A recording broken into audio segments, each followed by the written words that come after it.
Shalom, salam sejahtera bagi Bapak Ibu, saudara-saudara, anak-anak yang dikasihi oleh Tuhan Yesus Kristus. Berjumpa kembali bersama saya Pendeta Eka di dalam renungan firman Tuhan pada hari ini, hari Rabu 7 September 2022. Sukacita dan damai sejahtera dari Tuhan Yesus kiranya menyertai hidup kita sekalian. Puji nama Tuhan. Sampai pada pembacaan firman Tuhan hari ini, yakni kitab Yesaya pasal yang ke-10. Kiranya firman Tuhan yang kita baca sungguh memberkati kita sekalian. Baik Bapak Ibu Saudara-saudara, sebelum kita akan bersama-sama belajar firman Tuhan, kita terlebih dahulu minta pimpinan Tuhan. Tuhan Bapa di surga, dalam nama Tuhan Yesus, kami mengucapkan syukur dan terima kasih kepadamu ya Tuhan, yang memelihara hidup kami sampai pada hari ini. Kami boleh terus mengalami cinta kasih setia Tuhan yang nyata dalam hidup kami. Biarlah semua ini menjadikan kami semakin mengenal pribadi Tuhan yang baik, yang agung luar biasa, menyelamatkan. Terima kasih ya Tuhan. Dan biarlah pengenalan kami akan Tuhan menjadikan kami menjadi pribadi yang mau terus belajar taat firman Tuhan. Karena itu kami terus belajar firman-Mu. Mampukan kami Tuhan untuk memahaminya. Engkau juga menolong kami untuk kami dapat terapkan dalam hidup kami. Terima kasih Bapa, terpujilah namamu. Demi nama Tuhan Yesus kami berdoa. Haleluya. Amin. Bapak Ibu Saudara-saudara, saya akan bacakan Yesaya pasal 10 ayat yang ke-20 sampai 34 yang menjadi bagian perenungan kita hari ini. Ayat 20. Tetapi pada waktu itu sisa orang Israel dan orang yang terluput di antara kaum keturunan Yakub tidak akan bersandar lagi kepada yang mengalahkannya, tetapi akan bersandar kepada Tuhan yang Maha Kudus, Allah Israel, dan tetap setia.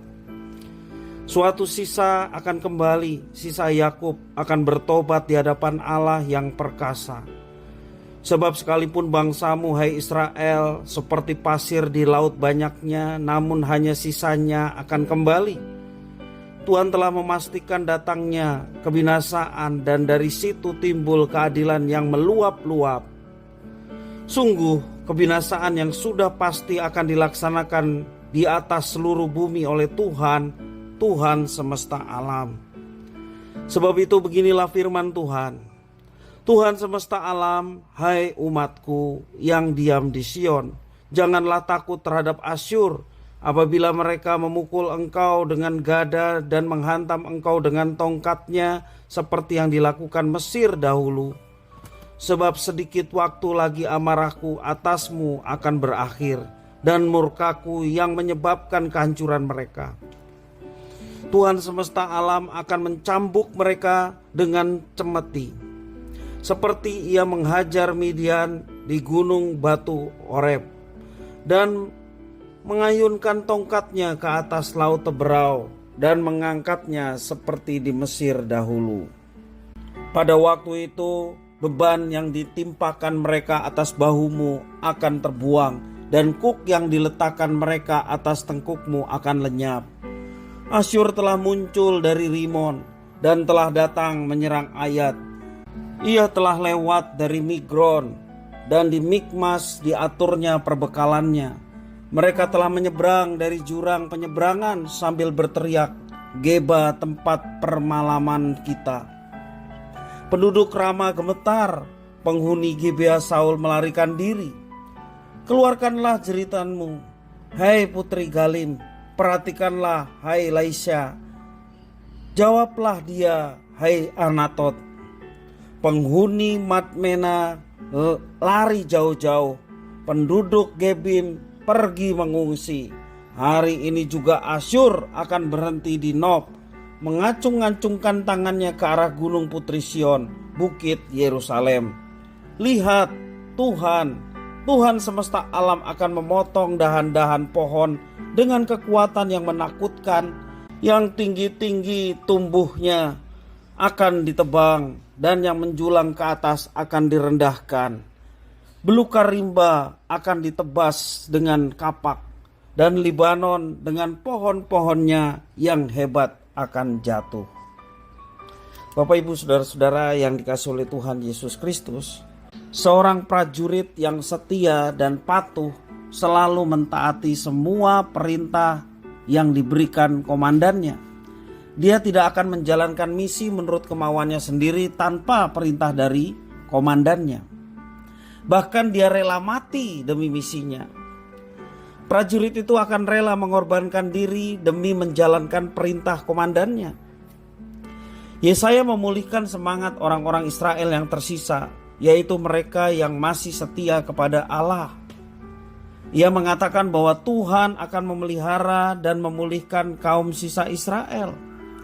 Mereka akan kembali kepada Tuhan Allah untuk bertobat dan bersandar kepadanya.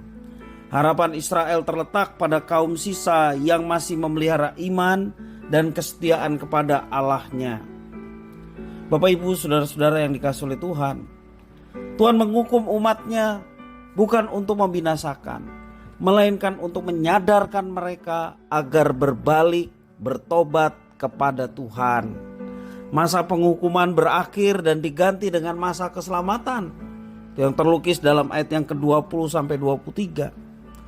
Dan kaum sisa Israel selamat bukan karena kehebatan mereka, tetapi hanya karena kehendak dan anugerah Tuhan.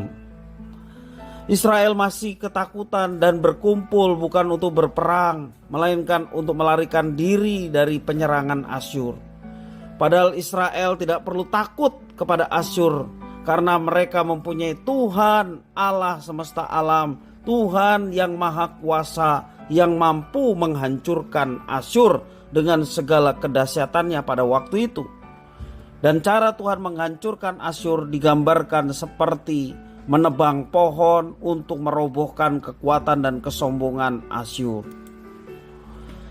Bapak Ibu saudara-saudara, dari kisah ini kita harus belajar. Mereka meninggalkan Allah Israel dan mencari solusi sendiri yang nampaknya menyenangkan tetapi membawa celaka. Namun karena anugerah Tuhan, siapapun yang sudah melukai hati Tuhan, jika ia bertobat dan kembali kepada Tuhan, mengakui segala dosa dan kesalahannya, dan berjuang untuk tidak mengulangnya kembali, maka Tuhan akan menerima orang tersebut, mengampuninya. Tentu saja tidak ada seorang pun di antara kita yang ingin ditimpa yang namanya penderitaan. Apakah ada di antara kita yang ingin menderita? Tentunya tidak. Karena itu marilah kita menyatakan kesetiaan iman kepada Tuhan agar kita senantiasa merasakan kasih dan pertolongannya dalam kehidupan kita setiap hari.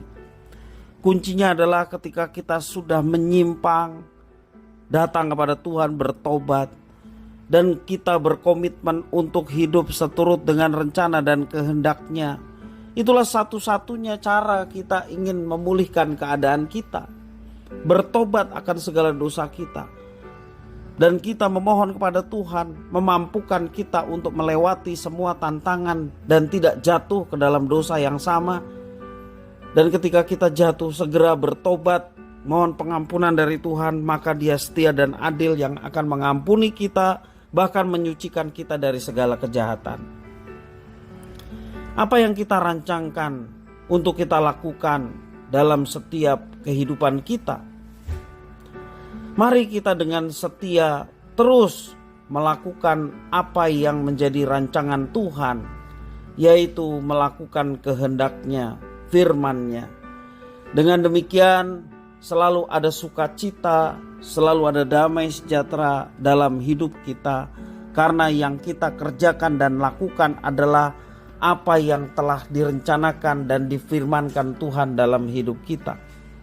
Sebagai orang-orang pilihan, yakni umat Allah yang baru, gereja Tuhan, dipanggil Tuhan untuk menjadi pengikut-Nya dengan hidup seturut dengan apa yang telah Tuhan tetapkan, apa yang telah Tuhan firmankan.